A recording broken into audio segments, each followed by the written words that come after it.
नमस्कार विद्यार्थियों, आप सभी का बहुत बहुत स्वागत है। आज हम हमारी 10वीं कक्षा की हिंदी की पाठ्य पुस्तक गोधुली भाग 2 के पाठ 2 को पढ़ने जा रहे हैं, जिसका नाम है विष के दाग।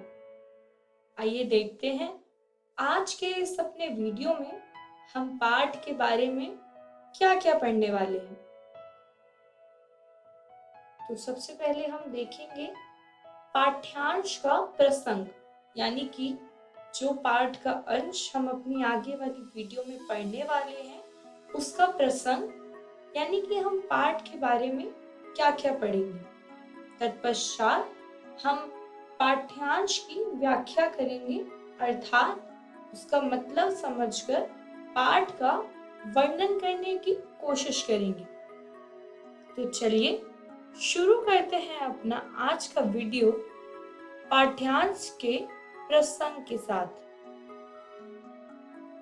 सबसे पहले हम देखेंगे कि सेन साहब का अपने बेटे के प्रति किस तरह से एक अलग स्वभाव था, यानी कि अपनी बेटियों के प्रति एक अलग स्वभाव और बेटे के प्रति एक विशेष स्वभाव।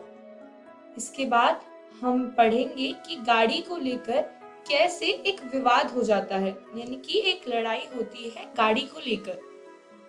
फिर हम देखेंगे उच्च वर्ग का प्रभुत्व।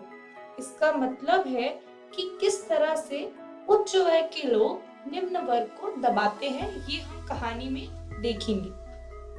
तो चलिए सबसे पहले कुछ कठिन शब्दों के अर्थ देख लेते हैं। लक्षण मतलब होता है निशान, मतलब किसी भी चीज के आपको निशान दिखते हैं, जैसे कि गर्मी के निशान दिख रहे हैं, कि त्वचा आपकी लाल होने लग जाती है, तो वो निशान होते हैं, ऐसे होते हैं लक्षण मतलब निशान। इसके बाद दुर्ललित मतलब कि ज्यादा ही प्यार से बिगड़ा हुआ, जैसे देखते हैं आपकी जब मतलब घर में सिर्फ एक बच्चा हो तो उसको कुछ ज्यादा ही लाड प्यार करा जाता है, जैसे जैसे वो थोड़ा बिगड़ जाता है। अभाव मतलब होती है कमी, किसी भी चीज की कमी होना।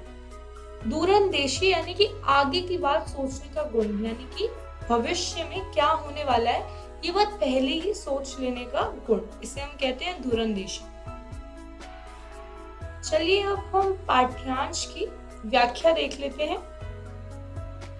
सबसे पहले आता है घर में पुत्र के लिए अलग नियम। अब जैसा कि हम पिछले वीडियो में पढ़ चुके हैं कि सेन साहब की 5 पुत्रियां थी और एक पुत्र है।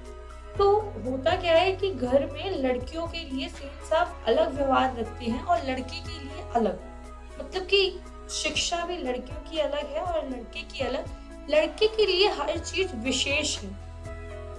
इसके बाद लड़के के इंजीनियर बनने का अनुमान सेन साहब को लगता है, और उनकी ख्वाहिश भी है ये कि जो उनका बेटा है, 5 लड़कियों के बाद उनका इकलौता जो बेटा हुआ है वो इंजीनियर बने। तो वो हमेशा ही सबके सामने यही बोलते रहते हैं कि मेरा बेटा जो है वो इंजीनियर बनेगा, इंजीनियर बनेगा। सेन साहब का बार बार अपने बेटे की इंजीनियरिंग को लेकर पक्ष लेना, मतलब उनका बेटा कुछ भी कर दे, कोई भी शैतानी करे, कोई चीज तोड़ फोड़ कर दे, तो सेन साहब बार बार क्या बोलते थे कि कोई बात नहीं, इसने तो इंजीनियर बनना है, तो ये पहले से ही इसके लक्षण दिखाई दे रहे हैं, मतलब कोई दिक्कत नहीं है, कोई आपत्ति नहीं है, उसे तोड़ फोड़ कर लेने दो, उसे इंजीनियर बनना है। तो हर चीज को वो इंजीनियर बनने की बात से दबा लेते थे। चलिए आगे का पाठ पढ़ने से पहले थोड़े और कठिन शब्दों के अर्थ देख लेते हैं।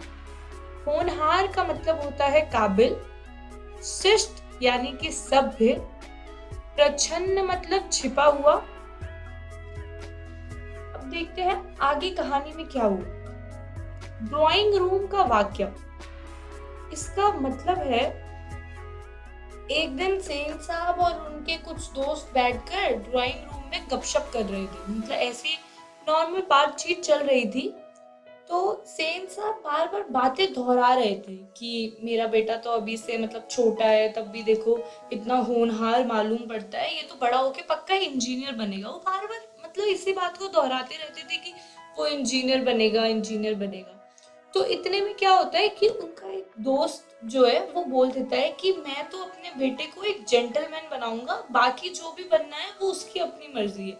तो इससे क्या होता है, इस व्यंग पर सेन साहब बहुत अत्यधिक चिढ़ जाते हैं, मतलब उन्हें ऐसा लगता है कि उन्होंने उनकी जो है इज्जत पे थोड़ी सी कमी आई, उसे ऐसा नहीं बोलना चाहिए था सामने वाले को, और वो चिढ़ जाते हैं। आइए आगे बढ़ने से पहले कुछ और कठिन शब्दों के अर्थ देख लेते हैं।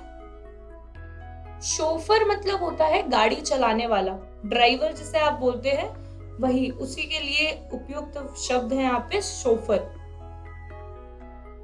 अदब मतलब होता है इज्जत। संयत मतलब होता है नियंत्रित, मतलब एक लिमिटेड, एक कंट्रोल्ड उस शब्द को बोलना। मामूली मतलब आम, मतलब कि जो हमारे जैसा हो, एकदम आम इंसान। तो आगे देखते हैं कहानी में क्या होता है। अब शोफर द्वारा दी गई सफाई। अब क्या होता है कि एक दिन थोड़ा हल्ला गुल्ला मच रहा होता है बाहर, तो सेन साहब उठ के जाने लगते हैं देखने के लिए कि क्या हुआ है। तो वो देखते हैं कि जो उनका ड्राइवर है वो एक औरत के साथ लड़ रहा होता है। तो शोफर क्या बोलता है कि देखिए साहब, एक तो इसने गाड़ी तोड़ दी है और ऊपर से मैंने इसे मना करा तो ये मुझे मारने के लिए दौड़ रहा है। मदन की माँ होती है, वो जो बच्चा होता है जो गाड़ी से टकराया होता है हल्का सा, उसका नाम मदन होता है। तो मदन की माँ जो है, मदन वो निम्न वर्ग के लोग हैं, तो मदन की माँ डर जाती है। हालांकि उसे पता होता है कि शोफर गलत बोल रहा है, पर वो डर के मारे कुछ बोल नहीं पाती है क्योंकि वो निम्न वर्ग की है। अब सेन साहब जो है वो डांट दे कि मदन की माँ, मदन को ले जाओ और देखना कि वो ऐसी हरकत जो है वो दोबारा ना करे। अब हमें पता है कि मदन की कोई गलती नहीं थी, लेकिन मदन निम्न वर्ग का है और सेन साहब जो है वो ऊंचे घराने के हैं। तो सेन साहब की गाड़ी पर अगर हल्का सा भी उसे लग भी गया, तो सेन साहब ने अगर डांटा तो उनके लिए वो उसके खिलाफ आवाज नहीं उठा सकते क्योंकि वो निम्न वर्ग के हैं। इस तरह से हमें दिखता है कि किस तरह से उच्च वर्ग निम्न वर्ग पर दबाव डालता है। इस आज की वीडियो में हमने क्या सीखा, हम देखते हैं। आज की वीडियो में हमने जाना घर में लड़के के लिए अलग नियम, यानी कि सेन साहब का अपने बेटे के प्रति विशेष व्यवहार था। जो सेन साहब की अपने बेटे को इंजीनियर बनाने की चाह, उनका हमेशा से सपना रहा है कि जो जब भी उनका बेटा बड़ा होके इंजीनियर ही बने। और मदन की माँ का सेन साहब द्वारा दब जाना, यानी कि निम्न वर्ग का दबाव, उच्च वर्ग द्वारा निम्न वर्ग पर दबाव। मुझे आशा है विद्यार्थियों, आपको आज के वीडियो में पढ़ाई बातें समझ आ गई होगी।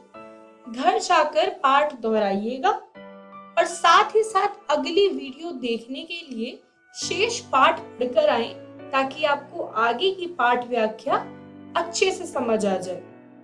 धन्यवाद।